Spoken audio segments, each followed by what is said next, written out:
Bismillahirrahmanirrahim. Assalamualaikum warahmatullahi wabarakatuh. Alhamdulillah, alhamdulillahilladzi bi ni'matihi tatimmus shalihat.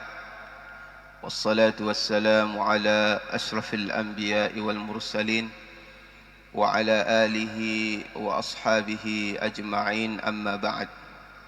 Subhanaka la ilma lana illa ma 'allamtana innaka antal alimul hakim. Allahumma bika asbahna wa bika amsayna wa bika nahya wa bika namutu wa ilaikan nusyur. Allahumma ma asbaha bina min ni'matin aw bi ahadin min khalqik faminka wahdaka la syarika lak falakal hamdu wa lakas syukur. Bapak Ibu, kaum muslimin, kaum muslimat, jamaah subuh yang senantiasa dirahmati oleh Allah Subhanahu wa taala. Bersyukur kita kepada Allah Subhanahu wa taala hingga pagi ini Allah melimpahkan seluruh nikmat-Nya, baik itu nikmat kesehatan, nikmat kesempatan dan nikmat iman. Sehingga dengan seluruh nikmat yang Allah berikan itu, kita bisa melangkahkan kaki, mengayunkan tangan ke masjid yang kita cintai ini. Guna dan tujuan adalah untuk melaksanakan salat fardu subuh secara berjamaah. Alhamdulillah sudah kita laksanakan. Kita berdoa semoga apa yang kita lakukan, segala amal ibadah, baik itu hari-hari kemarin hingga hari ini, diterima oleh Allah Subhanahu wa taala. Dan begitu juga belum lama ini kita merasakan nikmat kemerdekaan, maka nikmat kemerdekaan ini juga harus kita syukuri. Syukuri dalam arti kata kita manfaatkan nikmat kemerdekaan ini dengan sebaiknya.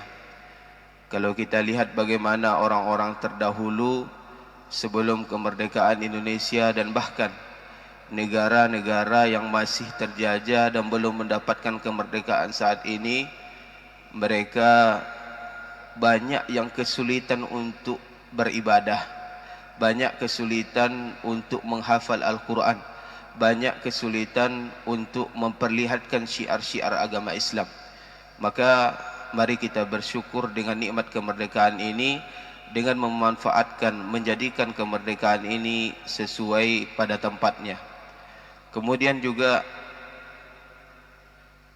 perjuangan kemerdekaan ini tentunya ada orang-orang yang berjuang, yang berjasa sehingga kita merasakan nikmat kemerdekaan.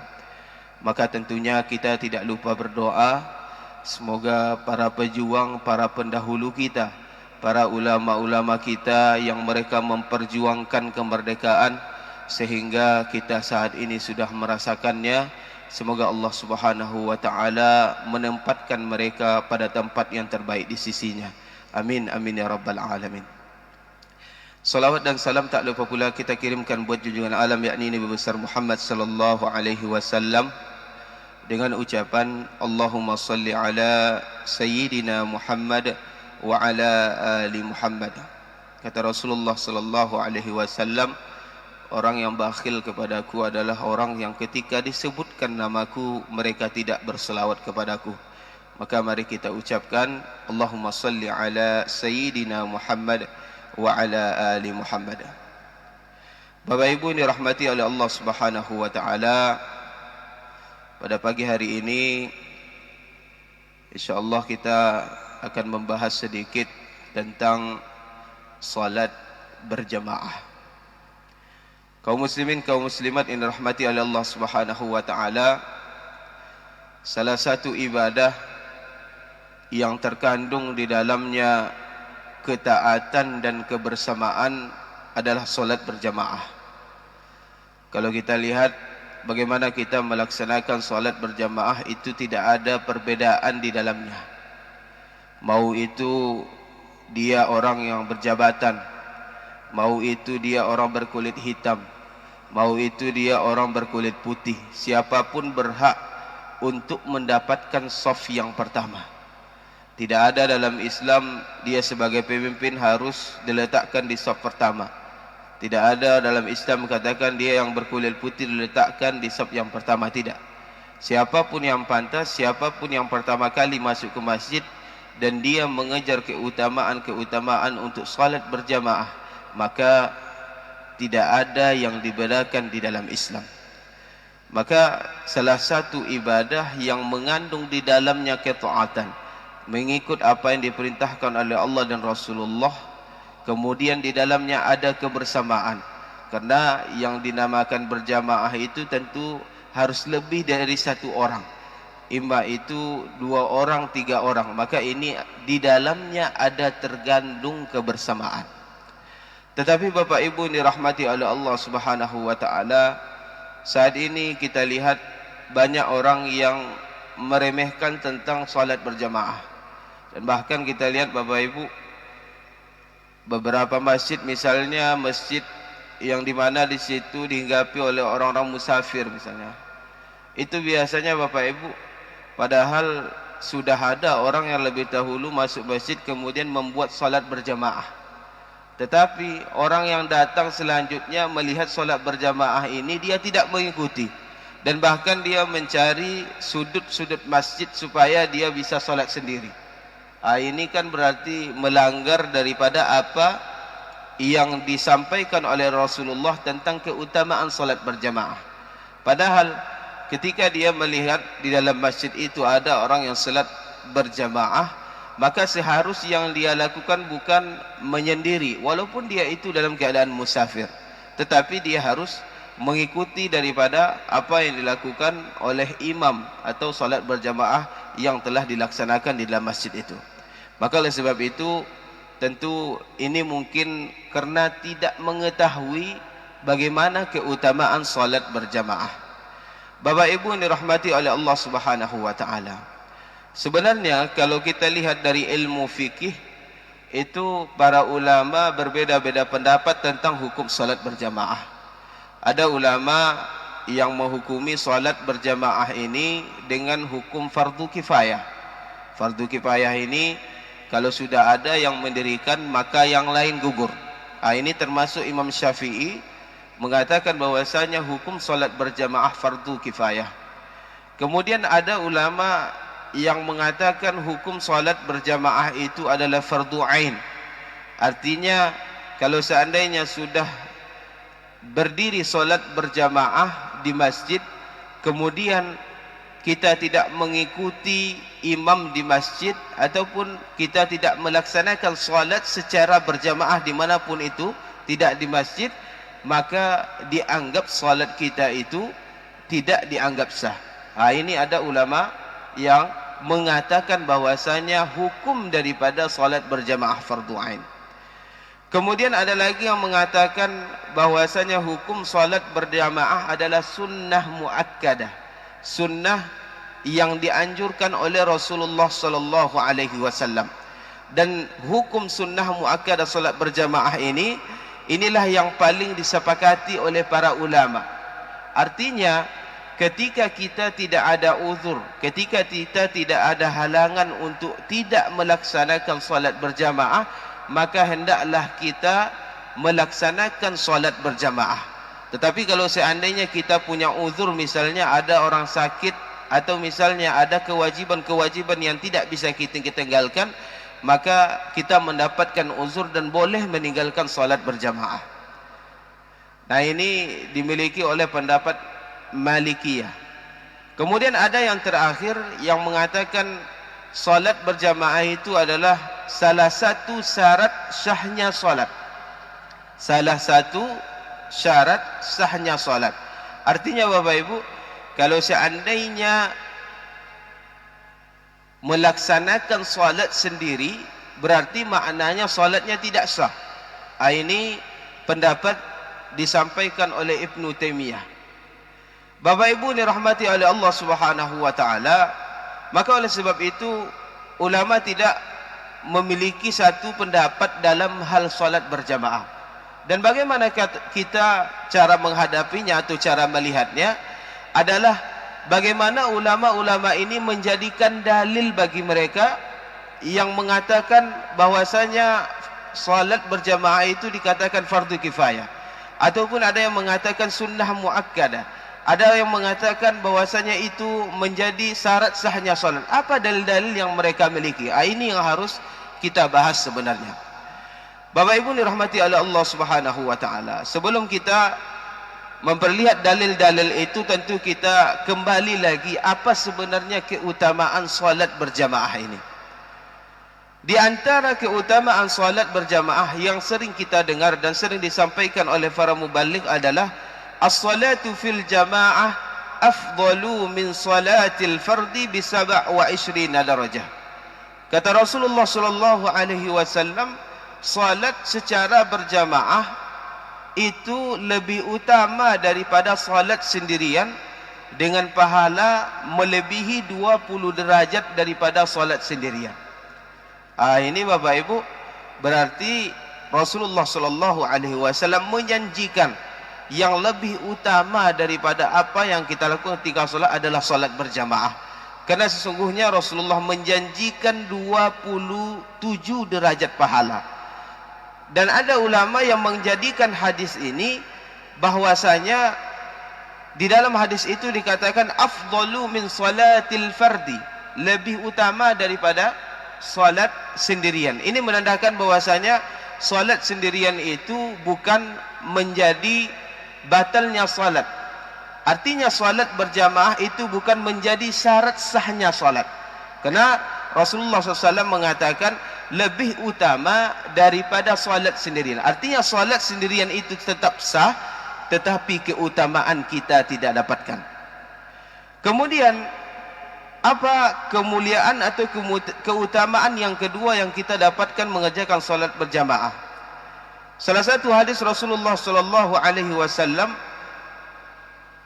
"Idza tawaddaa fa ahsana al-wudu, thumma kharaja ila al-masjid la yakhrujuhu illa lis-shalah, thumma yakhuttu khutwatan illa kataballahu lahu biha hasanah wa hutta anhu biha khati'ah."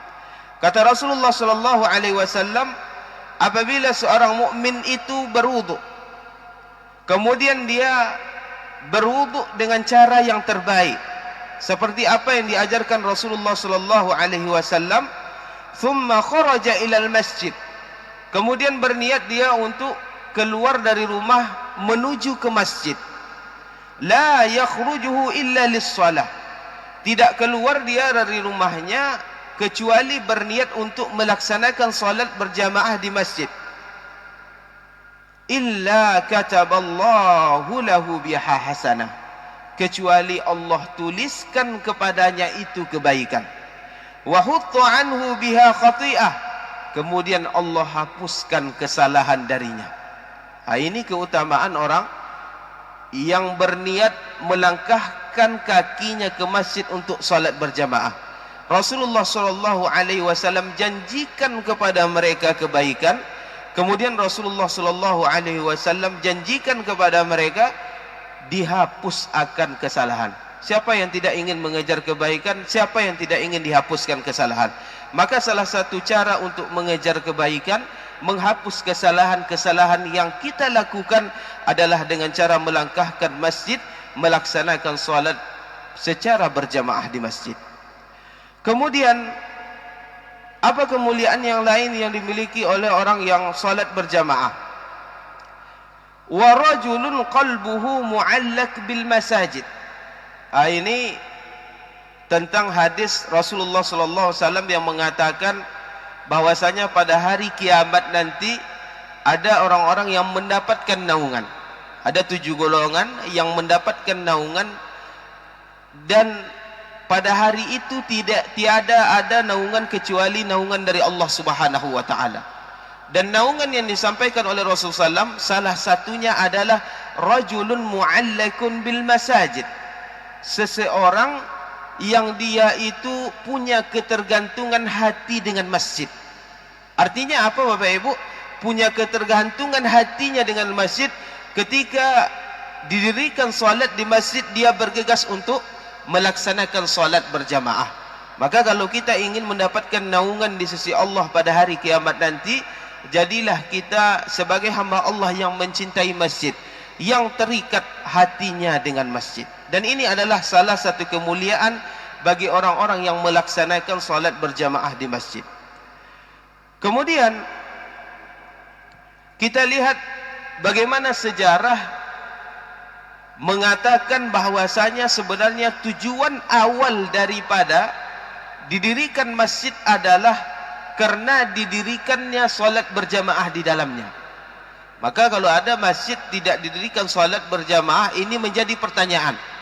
Sebenarnya apa maksud dari masyarakat itu mendirikan masjid? Padahal Allah Subhanahu wa taala mengatakan di dalam Al-Qur'an, fi buyutin udzinallahu an turfa, bahwasanya di rumah Allah itu diizinkan untuk mengangkat nama Allah, kemudian memuliakan nama Allah. Kemudian di dalam ayat lain dikatakan yusabbihu lahu fiha bil ghuduwi wal asal, bertasbih orang-orang di dalamnya itu di pagi dan petang, yaitu di dalam masjid. Maka karena tujuan dasar daripada pendirian masjid itu adalah untuk dilaksanakan salat berjamaah, maka tentunya adalah kemuliaan bagi orang-orang yang melaksanakan salat berjamaah di masjid. Dan tentunya Bapak Ibu yang dirahmati oleh Allah, salah satu cara untuk memakmurkan masjid, dan Allah Subhanahu wa taala mengatakan innama ya'muru masajidallahi man amana billahi wal yaumil akhir. Kata Allah Subhanahu wa taala, orang yang memakmurkan masjid itu hanyalah orang-orang yang beriman dengan Allah, kemudian beriman dengan akhir. Wa aqamas shalah wa ataz zakah, dan mereka mendirikan salat dan membayar zakat. Maka kalau kita ingin termasuk orang-orang yang memakmurkan masjid, orang-orang yang mempunyai hatinya terikat dengan masjid, marilah kita makmurkan masjid. Dan salah satu cara memakmurkan masjid adalah dengan cara melaksanakan salat berjamaah di dalamnya. Bapak Ibu dirahmati oleh Allah Subhanahu wa taala, itulah keutamaan-keutamaan yang disampaikan oleh Rasulullah sallallahu alaihi wasallam tentang keutamaan orang-orang yang salat berjamaah, dan tentunya yang lebih mulia itu melaksanakan salat berjamaah di masjid. Walaupun Bapak Ibu ulama berbeda pendapat juga, apakah salat berjamaah yang kita laksanakan itu wajib di masjid, ataukah boleh kita melaksanakan salat berjamaah di rumah? Ini ada khilaf, ada perbedaan daripada ulama. Tetapi yang kita ambil bahwasanya sebaik-baiknya adalah melaksanakan salat berjamaah di masjid. Bapak Ibu dirahmati oleh Allah Subhanahu wa taala, kemudian bagaimana sebenarnya pentingnya salat berjamaah itu? Kalau kita lihat Bapak Ibu, bagaimana Allah Subhanahu wa taala menjelaskan tentang salat khauf. Salat khauf ini adalah salat yang dilaksanakan oleh orang-orang yang mereka dalam ketakutan, yang mereka dalam peperangan. Kita lihat dalam ayat itu dikatakan oleh Allah Subhanahu wa taala, wa idza kunta fihim fa aqamta lahumus shalah.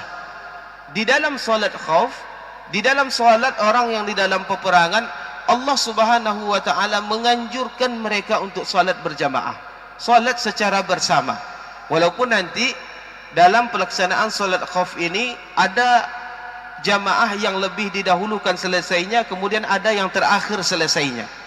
Tetapi yang kita ambil bahkan di dalam ketakutan pun Allah Subhanahu wa taala menyuruh kaum muslimin untuk melaksanakan salat berjamaah. Maka ini menandakan tentang pentingnya salat berjamaah. Kemudian apa tanda yang kedua tentang pentingnya salat berjamaah? Kita lihat bagaimana hadis Rasulullah sallallahu alaihi wasallam tentang seorang yang buta, yang bertanya kepada Rasulullah sallallahu alaihi wasallam, "Ya Rasulullah sallallahu alaihi wasallam, innahu laisa liqa'id." Suatu hari orang buta ini bertanya kepada Rasulullah, kemudian berkata, "Wahai Rasulullah, saya ini tidak ada orang pemandu, tidak ada yang membawa saya ke masjid. Yaquduni ilal masjid, yang membawa saya ke masjid." Faqala lahu sallallahu alaihi wasallam, "Hal tasma'un nida' bis shalah?" Apa kata Rasulullah kepada orang buta ini? "Wahai orang buta, apakah engkau mendengarkan panggilan dengan salat?" Orang buta tentunya kebanyakan adalah mereka bisa mendengar. Yang tidak bisa mendengar itu kebanyakan adalah orang yang bisu. Maka kata Rasulullah bertanya untuk mentakkidkan lagi, untuk meyakinkan apakah dia mendengarkan panggilan. Hal tasma'un nida' bis salah? Apa kata orang buta ini? Faqala na'am. Kata orang buta ini, iya, saya mendengar panggilan, mendengarkan azan. Kemudian Rasulullah sallallahu alaihi wasallam mengatakan, qala fa'ajib. Maka wajib bagi kamu untuk datang ke masjid untuk salat berjamaah. Nah, ini dalil yang dijadikan oleh orang-orang yang mewajibkan, yang menjadikan hukum daripada salat berjamaah fardhu ain. Tentunya ini juga menjadikan kesadaran bagi kita, dan hadisnya adalah hadis yang sahih, bahwasanya orang yang buta pun Rasulullah sallallahu alaihi wasallam menyuruh untuk berangkat ke masjid melaksanakan salat berjamaah. Bapak Ibu dirahmati oleh Allah Subhanahu wa taala. Kemudian bagaimana sebenarnya ancaman yang disampaikan oleh Rasulullah sallallahu alaihi wasallam tentang orang-orang yang meninggalkan daripada salat berjamaah di masjid. Ini menjadi kehati-hatian bagi kita, kemudian juga kesadaran bagi kita. Disampaikan oleh Rasulullah sallallahu alaihi wasallam, laqad hamamtu an amura bis salah fatuqam, thumma amara rajulan fayaumun nas, thumma ukhalifu ila rijal la yashhaduna as-salah fa uharriqu alaihim buyutahum walaula ma fiha minan nisa'i wadh-dhurriyyah la haraktuha alaihim. Apa kata Rasulullah sallallahu alaihi wasallam? Jika aku ingin, ham ini artinya keinginan Rasulullah, ketika aku menyuruh salat kemudian didirikan, kemudian aku suruh seseorang untuk mengimami salat, thumma ukhalifu ila rijal, kata Rasulullah, ketika orang-orang ini melaksanakan salat berjamaah, aku ingin pergi ke orang-orang la yashhaduna shalah, yang tidak mereka mendirikan salat secara berjamaah. Kemudian kata Rasulullah SAW, fa uharriqu alaihim, mereka yang tidak mendirikan salat berjamaah, maka kami akan bakar rumah-rumah mereka. Walaula ma fiha minan nisa'i wadh-dhurriyyah la haraktuha alaihim, kalau seandainya tidak ada perempuan dan anak-anak dalamnya, maka sungguh kami akan membakarnya, kata Rasulullah. Ini hadis ini Bapak Ibu dirahmati oleh Allah, diawali dengan kata ham. Ham ini artinya hanya keinginan Rasulullah, walaupun ini tidak pernah dilaksanakan oleh Rasulullah, tetapi ini menunjukkan tentang pentingnya salat berjamaah. Dan tentunya Rasulullah mengingatkan ancamannya, kalau seandainya saya ingin mereka yang tidak melaksanakan salat berjamaah, tidak bergegas untuk melaksanakan salat berjamaah, aku ingin membakar rumah-rumah mereka. Ini menandakan bahwasanya ada satu hal yang sangat penting di dalam salat berjamaah. Bapak Ibu dirahmati oleh Allah Subhanahu wa taala, maka dengan melihat daripada kemuliaan yang dimiliki oleh salat berjamaah, kemudian kita lihat bagaimana pentingnya salat berjamaah, baik itu dari salat khauf, baik itu dari hadis Rasulullah SAW tentang ditanyai oleh orang buta, kemudian dari ancaman Rasulullah SAW dengan salat berjamaah, maka tentunya ini menjadi kesadaran bagi kita. Kalau seandainya kita tidak memiliki uzur, tidak memiliki halangan untuk melaksanakan salat berjamaah, maka mari kita luangkan waktu kita, mari kita bergegas untuk melaksanakan salat berjamaah di masjid. Kemudian selain dari ibadah yang itu adalah kemuliaan berhubungan dengan Allah yang kita kejar, tentunya salat berjamaah ini Bapak Ibu yang dirahmati oleh Allah, itu menunjukkan kebersamaan kita. Karena tentunya salat berjamaah apalagi di masjid, biasanya itu akan terkumpul masyarakat yang tentunya misalnya ada penduduk misalnya yang baru datang. Bagaimana kita mengetahuinya? Kebanyakan orang-orang yang baru datang di kampung kita, itu kita ketahui ketika dia datang ke masjid. Kalau dia tidak datang ke masjid, pergi pagi, dia pulang petang, maka kita kadang tidak tahu. Maka ini tentunya adalah manfaat atau hikmah dari salat berjamaah. Di situ ada kebersamaan. Kemudian juga dalam salat berjamaah kita lihat ada hikmahnya juga, kita mentaati pemimpin. Bagaimana kita menaati imam, ketika dia rukuk kita rukuk, ketika beliau takbir kita takbir. Maka ini terkandung hikmahnya bahwasanya di dalam salat berjamaah itu kita harus menaati pemimpin selagi pemimpin itu tidak melanggar syarak selagi imam kita tidak melanggar daripada syariat. Nah, ini yang harus menjadi kesadaran bagi kita Bapak Ibu yang dirahmati oleh Allah. Semoga dengan apa yang kami jelaskan ini menambah kesadaran kita untuk mendirikan salat fardu secara berjamaah di masjid. Mungkin kami cukupkan sampai di sini. Lebih dan kurang kami mohon maaf. Kami tutup dengan membaca kafaratul majlis. Subhanakallahumma wa bihamdik, asyhadu an la ilaha illa ant, astaghfiruka wa atubu ilaik. Assalamualaikum warahmatullahi wabarakatuh.